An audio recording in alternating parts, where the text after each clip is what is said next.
وعلى آله وأصحابه الطيبين الطاهرين أما بعد فأعوذ بالله من الشيطان الرجيم بسم الله الرحمن الرحيم والله ورسوله أحق أن يرضوه صدق الله مولانا العظيم وبلغنا رسوله النبي الأمين الكريم ونحن على ذلك لمن الشاهدين والشاكرين والحمد لله رب العالمين. قابل قصد احترام مخدوم ابن مخدوم مشايخ حضرت علامہ سید معین میاں اشرف الجیلانی مدتی النورانی سرمایہ اہل سنت موقر مقتدر جلیل القدر عالم دین مفتی اہل سنت حضرت علامہ مفتی اشرف رضا صاحب قبلہ عالی شہزادہ حضور محبوب ملت حضرت علامہ مولانا مسعود علی خان مدد العالی و حاضرین بس برادران اہل سنت پاک احترام و دوستو السلام علیکم ورحمۃ اللہ وبرکاتہ. حصول برکت کے لیے ایک مرتبہ بارگاہ رسالت میں آپ صلی اللہ علیہ وسلم نے درود و سلام کر نظرانہ پیش معدن الجود والكرم وعلى آله وأصحابه وبارك وسلم صلاة وسلام عليك يا رسول الله صلاة وسلام عليك يا حبيب الله. ویسے اس کی یہ محفل اختتام پذیر ہے، اختتام کے قریب ہے، آخری دعا ہی باقی ہے. میں تو صرف حضرت کے حکم پر کھڑا ہو گیا. 9 منٹ کے لیے میں آپ کے سامنے حاضر ہوں تو مسلسل بیان کرتے رہتے ہیں. جمعہ میں بھی، سنیچر کو درس تفسیر میں بھی، اور اتوار کو درس حدیث میں بھی آپ سنتے رہتے ہیں، اور ہر جمعرات کو درس روحانی ہے. الحمدللہ ابھی تو میں دیکھ رہا ہوں محفل میں تقریباً اکثر وہی حضرات ہیں جو مستقل اپنی آتے ہیں. مجھے زیادہ عرض کرنے کی ابھی عادت نہیں ہے، صرف اور صرف میرا بھی شمار ہو جائے اس کے شرکاء میں، اور سرکار دو عالم صلی اللہ علیہ وسلم کی نظر عنایت کے حبیب شریف ہو جائیں. کیونکہ بزرگوں کا تذکرہ، بزرگوں کی یاد ہم اس لیے مناتے ہیں کہ اعلیٰ حضرت امام اہل سنت مجدد دین ملت سیدی امام احمد رضا قدس روح بارگاہ مصطفیٰ علیہ تحیت السلام یوں عرض کرتے ہیں: تیرے غلاموں کا نقش قدم ہے راہ. سبحان اللہ، سبحان اللہ. تیرے غلاموں کا نقش قدم ہے راہ خدا، وہ کیا بہت سکے جو یہ سراغ لے کے چلے. سبحان اللہ، سبحان اللہ. اللہ کے ولیوں کے نقش قدم پر چلتا ہے، شیطان اسے بہکا نہیں. بے شک، بے شک. اس کا ایمان بھی محفوظ، اس کے اخلاق بھی محفوظ، اس کا عمل بھی محفوظ. قرآن مقدس کی سورہ توبہ کی بہت ہی مختصر، بہت ہی جامع آیہ کریمہ کی میں نے تلاوت کا شرف حاصل کیا. اس پر صرف اور صرف 7 منٹ کے لیے میں خاص آپ کو پیغام دینا چاہوں گا. اللہ رب العزت کا فرمان عالی شان ہے: واللہ ورسولہ احق ان یرضوہ. کیا بات. اللہ اور اس کے رسول ہی اس بات کے حقدار ہیں کہ انہیں راضی کیا جائے. کیا بات ہے. سبحان اللہ. اللہ کو راضی کیا جائے، اللہ کے رسول کو راضی کیا جائے. یہاں نفسیات سے تعلق رکھنے والی ایک بڑی اہم بات ہے. آج کل نفسیاتی تعلیم جس کو سائیکالوجی کہا جاتا ہے، جی، بہت اس پر فوکس کیا جا رہا ہے، اس پر بڑا زور دیا جا رہا ہے، اور اس تعلیم کو عام کیا جا رہا ہے. میرا جہاں تک اپنا ناقص مطالعہ ہے، قرآن میں نفسیات کی بڑی عظیم تعلیم ہے. کیا بات. انسانوں کی نفسیات پر بہت ہی خاص توجہ دلائی گئی. وَفِي أَنفُسِكُمْ أَفَلَا تُبْصِرُونَ. تمہارے اندر ہماری نشانیاں ہیں، تم غور کیوں نہیں کرتے؟ ہمارے اندر بصیرت کیوں نہیں آتی؟ قرآن کریم کی اس عظیم ارشاد سے کہ اللہ اور اس کے رسول کو ہی راضی کیا جائے، کیونکہ انسانی مزاج یہ ہے کہ جس پر وہ اپنا دل اٹھاتا ہے، جس پر اپنا دل نچھاور کرتا ہے، اسے راضی کرنے کی کوشش کرتا ہے اور اس کو ناراض کرنے سے بچنے کی کوشش کرتا ہے کہ جس کو میں نے اپنا دل دے دیا ہے وہ راضی ہو اور وہ مجھ سے ناراض ہو۔ یہ نفسیات سے تعلق رکھنے کا انسان یہ سوچتا ہے، جیسے مثال کے طور پر اگر کسی دوست سے بہت گہری محبت ہو جائے، دوستی ہو جائے، یہ سوچتا ہے کہ میرا دوست ناراض نہ ہو جائے۔ دوست نے اگر بلا لیا رات کے 2 بجے بھی تو جانے کے لیے تیار۔ ماں باپ اگر کہہ دیتے ہیں کہ ابھی کہاں جا رہا ہے، دوست نے بلایا ہے، تو یہ اس کو دل دے چکا ہے تو اس کو ناراض نہیں کرنا چاہتا۔ اب آپ ذرا اندازہ لگائیے رب قدیر نے کیسے بہترین فرمایا کیا بات ہے کہ تمہیں ناراض نہیں کرنا ہے تو اللہ اور اس کے رسول کو۔ کیا بات ہے، سبحان اللہ سبحان اللہ۔ اس کا دوسرا جو مفہوم ہے یعنی اللہ اور اس کے رسول کو راضی کیا جائے، اللہ اور اس کے رسول کو ناراض نہ کیا جائے۔ تو یہ پہلو عام طور پر لوگوں کی ذہن میں لوگوں کی نظر میں نہیں ہوتا ہے، تو لوگ یہ سمجھتے ہیں کہ راضی کرنے کا مطلب یہ کہ ہم نے نمازیں پڑھ لی اللہ راضی ہو جائے گا، زکوٰۃ ادا کر لی اللہ راضی ہو جائے گا۔ یقیناً یہ فرائض، یہ واجبات اللہ تبارک و تعالیٰ کو راضی کرنے کے لیے ہی ہیں، مگر اس کے ساتھ ساتھ جو اس کا سکے کا جو دوسرا پہلو ہے اس پر خاص توجہ رکھی جائے، کیونکہ تمام صوفیاء کرام بزرگان دین کی تعلیمات خاص طور پر خانقاہی تعلیم میں اس بات پر خاص توجہ دی جاتی ہے کہ ناراض کرنے والا عمل نہ، راضی کرنے کے لیے اگر بندہ رات بھر عبادت پڑھتا ہے، عبادت کرتا ہے، نماز پڑھتا ہے، تو صوفیاء کرام فرماتے ہیں اگر وہ رات بھر نوافل نہ پڑھ سکے کوئی بات نہیں، لیکن ناراض کرنے والا چھوٹا عمل بھی نہ کرے۔ یہ صوفیاء کرام کی تعلیم ہے۔ تو آج ہم جن بزرگوں کی بارگاہ میں خراج عقیدت پیش کرتے ہیں، پیش کر رہے ہیں، ان کا یہ مشن اور ان کا طور طریقہ، ان کا انداز زندگی، ان کا طرز حیات اس طرح سے رہا، خاص طور پر حضرت محبوب ملت رحمہ اللہ کے حوالے سے آپ خود اس بارے میں محسوس کریں گے کہ آپ نے اپنی زندگی میں کوشش یہی فرمائی کہ اللہ اور اس کے رسول سبحان اللہ سبحان اللہ۔ اس طرح سے جو زندگی گزارتا ہے یقیناً وہ اللہ تعالیٰ کی بارگاہ میں بڑا ہی اونچا مرتبہ حاصل کر لیتا ہے اور اللہ تبارک و تعالیٰ اس پر اپنے نوازشات، اپنے انعامات کی بارش فرماتا ہے۔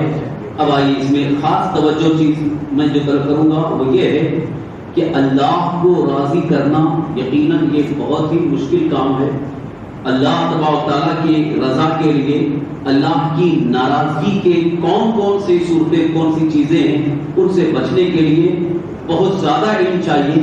اس سلسلے میں صوفیاء کرام فرماتے ہیں رسول کائنات صلی اللہ علیہ وسلم کو راضی کر لو اللہ راضی ہے۔ کیا بات ہے، سبحان اللہ سبحان اللہ۔ اسی لیے امام اہل سنت عاشق رسول سیدی اعلیٰ حضرت امام احمد رضا قدس روح عرض کرتے ہیں خدا کی رضا چاہتے ہیں، سبحان اللہ، خدا کی رضا چاہتے ہیں دو عالم، خدا چاہتا ہے رضائے محمد صلی اللہ علیہ وسلم۔ اللہ جن کی رضا چاہتا ہے، اگر ان کو ہم نے راضی کر لیا اور ان کو ناراض کرنے سے ہم نے اپنے آپ کو بچا لیا تو یقیناً اللہ تعالیٰ راضی ہے۔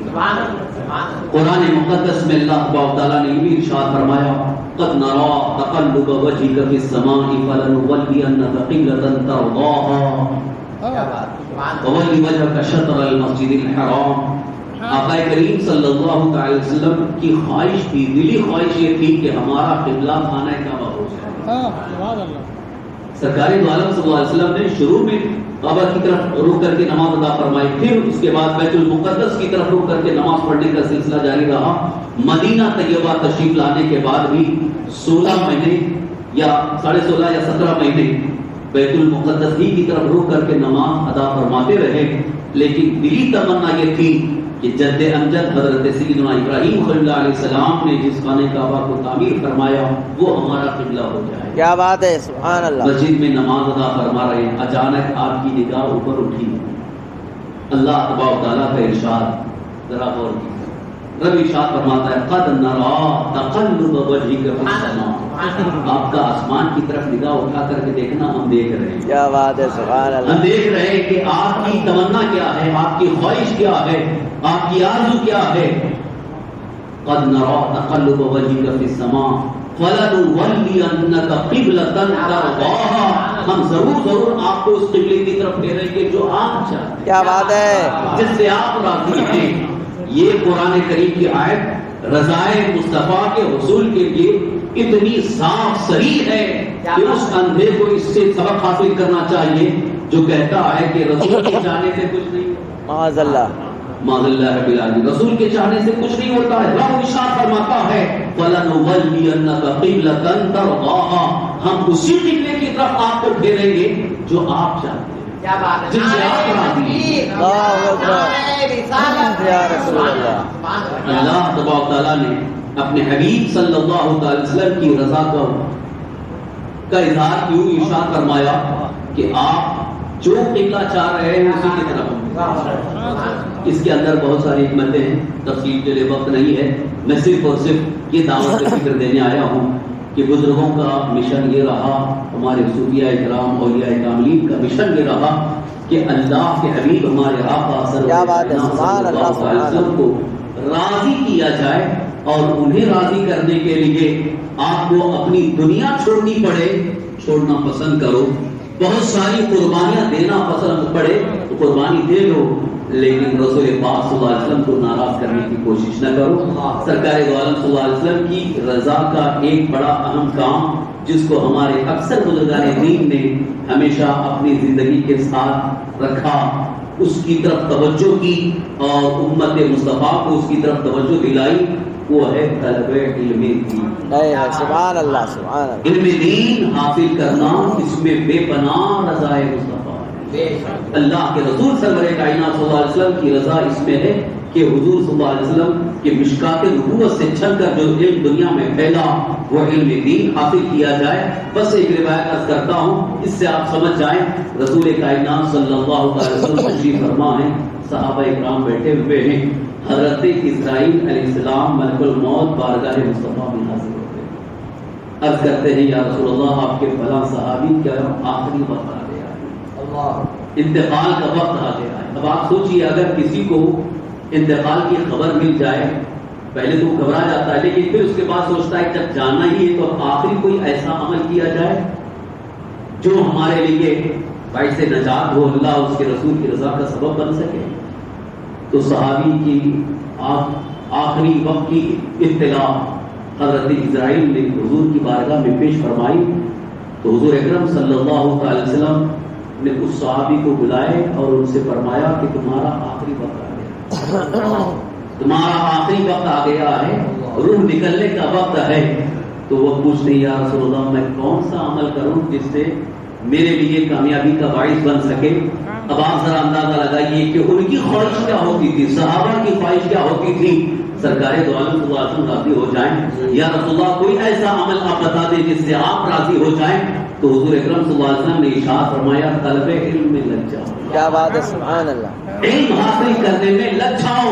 ادھر سرکار دو عالم صلی اللہ علیہ وسلم کا فرمان سنا، علم حاصل کرنے میں لگ گئے. بس ان کی روح کب سے رسولی سے پرواز کرتی. محدثین فرماتے ہیں اگر اس سے بہتر کوئی عمل ہوتا تو پیارے آقا صلی اللہ علیہ وسلم کیا بات ہے، اس سے یہ ظاہر ہوا کہ سرکار دو عالم صلی اللہ علیہ وسلم بھی اس بات پر راضی ہے کہ میرا چاہنے والا ایسا عمل کرے جس سے میں راضی ہوں، اللہ راضی ہو جائے. اسی لیے حضور نے فرمایا طلب علم کی راہ میں جو ہے وہ اللہ کی راہ میں ہے. اگر اسے موت آ جائے یقیناً وہ شہید ہو جاتا ہے، اسے شہادت کا درجہ ہے. لہذا آپ سے میری التماس ہے، گزارش ہے کہ آج بہت بڑا المیہ یہ ہے کہ سرکار دو عالم صلی اللہ علیہ وسلم کی بارگاہ سے مشکات نبوت سے چھن کر جو علم دنیا میں آیا جسے ہم علم دین مصطفیٰ کہتے ہیں اس کی طرف توجہ بہت کم ہے. میں یہ نہیں کہوں گا کہ دنیاوی تعلیم حاصل نہ کریں، آپ بڑی اعلیٰ تعلیم حاصل کریں، عہدیدار بنیں، لیکن علم دین سے غفلت اور علم دین سے بے توجہی آج جس انداز سے ہمیں نظر آ رہی ہے، اللہ اکبر، آج بھی مساجد میں لوگوں کے آنے کے بعد بہت ساری ایسی باتیں بتانی پڑتی ہیں جو کہ ابتدائی دور میں ہی بچپنے میں وہ چیزیں معلوم ہونی چاہیے. وہ چیزیں آج لوگوں کو اس کا علم نہیں ہے. تو لا علمی کی بنیاد پر، جہالت کی بنیاد پر بہت سارے معاملات انتہائی غلط اور خاص طور پر ہمارا مذہب اسلام بدنام ہوتا ہے، یعنی لوگوں کو انگلیاں اٹھانے کا موقع ملتا ہے. اس لیے الحمدللہ حضور محبوب ملت علامہ مفتی محبوب علی خان رحمۃ اللہ تعالی علیہ کی جو کوشش تھی اس سنی بڑی مسجد سے کہ یہاں سے علم کی اشاعت بھی ہو، اہل سنت و جماعت کے عقائد کی ترویج و اشاعت ہو، مسلک اعلی حضرت کی ترویج و اشاعت ہو، اس کے لیے آپ نے جو یہاں پر عظیم کارنامہ انجام دیا کہ یہاں سے آپ فتاوی شائع فرماتے تھے اور آپ کا فتویٰ بڑا ہی معتبر ہوتا تھا، اور پھر چند سالوں تک اس کا سلسلہ کسی وجہ سے رکا رہا. لیکن الحمدللہ میرے آقا صلی اللہ علیہ وسلم کے نظر عنایت سے حضور محبوب ملت کا وہ مشن پھر سے جاری. سبحان اللہ سبحان اللہ. یہاں سے فتاوی بھی شائع ہو رہے ہیں اور الحمدللہ ثم الحمدللہ ہمارے اکابر علماء کے کا سایہ ہے کہ تقریباً بہت سارے معاملات میں لوگ یہاں سے حل حاصل کر کے معاملات کو درست کر رہے ہیں. خاص طور پر میراث کے مسائل، ابھی میں تقریباً 1 سال سے دیکھ رہا ہوں کہ کافی حضرات میراث کے مسائل کے لیے آ رہے ہیں، وراثت کے مسائل، کیونکہ وراثت اور میراث کے مسائل اتنے اہم ہیں، اتنے نازک ہیں کہ اچھے لوگ اس سے واقف نہیں ہیں. لیکن اس میں ایک بہت بڑی غلطی یہ ہوتی ہے کہ حق تلفی ہوتی ہے. بٹوارا جب ہوتا ہے تو چند بڑے لوگ بیٹھتے ہیں اور بانٹ دیتے ہیں. ابا کا انتقال ہو گیا، تو یہ لے لے، تو یہ لے لے، تو یہ لے لے، ہو گیا بٹوارا. لیکن شریعت مطہرہ میں، قرآن مقدس میں اللہ تعالیٰ نے جتنی تفصیل